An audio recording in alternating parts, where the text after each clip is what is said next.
take ng mga taga-Parañaque ang baho at dumi ng kanilang ilog. Kaya naman, todo ang paglilinis nila dito ngayon. Ang good news mula kay James Velasquez.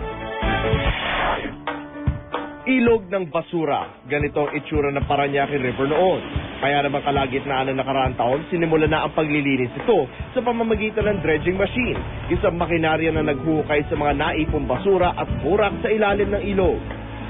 Sinisip-sip po yan nung nasa harapan, yung may crusher doon, tapos ibubomba naman yung papunta doon sa may pagpang na yun. Pinapump out nila yung burak para lumalim ang ating ilog, mabawasan ang pagbaha sa taas.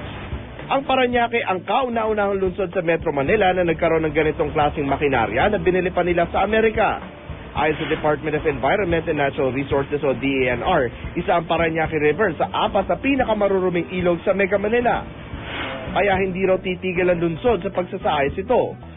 Pati ng lokal na pamahalaan ang bigat ng hamon na muli buhayin ng ilog Parañaque. Pero dahil sa bagong makinarya ang kanilang ginagamit, tila nabubuhay ang kanilang pag-asa na kanilang makakamtan ang kanilang pinapangarap. Ako si James Velasquez at ito ang aking good news.